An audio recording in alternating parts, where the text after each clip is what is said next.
For the first time in more than 13 years, the government will not be announcing an increase to its national budgets. According to the budget policy statement, Treasury will instead post a smaller budget in the 2016-2017 financial year than they did in the current financial year.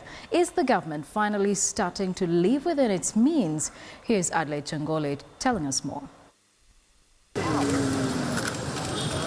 The government of Kenya is famous for its ambitious expenditure plans witnessed by the ever-increasing budgets every year. The 2015-2016 fiscal budget rang in at an astounding 2.2 trillion shillings, the biggest budget in Kenya's history.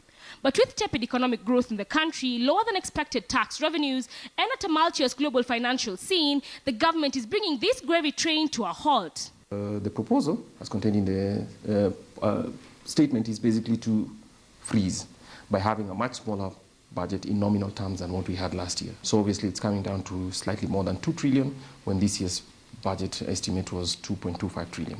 According to the latest budget policy statement, development expenditure will take the biggest hit as the government reins in on spending in a bid to reduce rampant wastage of state funds. We just finance projects that are very, productive. County government will also feel the pinch. According to the statement, Treasury is proposing to allocate 307 billion shillings to counties in the next financial year, nearly 20% less than the 377.5 billion shillings recommended by the Commission on Revenue Allocation. Government is reaching the limits of how much money can be borrowed at reasonable rates and how much money can be extracted from taxation.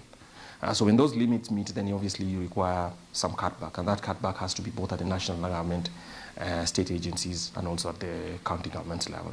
The state will also be cutting back on borrowing in the next fiscal year. According to Treasury, the state will cut the fiscal deficit by 22.3 billion shillings to 500 billion shillings. To achieve this feat, however, the state will task the Kenya Revenue Authority to raise 75% of the budget, or a whopping 1.5 trillion shillings, in the 2016-2017 fiscal year. But given past missed targets, the odds are stacked up against the taxman. There are issues arising about tightening margins, business not performing as well. I think that the the revenue target for the KRA is unduly high. However, with the tight monetary environment occasioned by a weaker shilling, a rebounding US economy, a slowing Chinese market, and cooling European markets, the government might have been stuck between a rock and a hard place, which forced their hand. One, if you look at domestically, interest rates are going up. So obviously, government has not much scope to borrow cheaply. Internationally as well, especially if the US economy continues to recover, and if the Federal Reserve Bank meets and actually raises interest rates in the US. But experts are lauding the move, saying it could not have come sooner.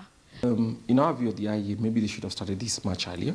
I think this spending binge, between the last time we had the President Kibaki's administration and now, we have extra spending of almost 600 billion. More spending. So obviously something is afoot. Or rather, it is clear that at one point or the other we are going to have to make some cuts. Adelaide Changole, KTN Business.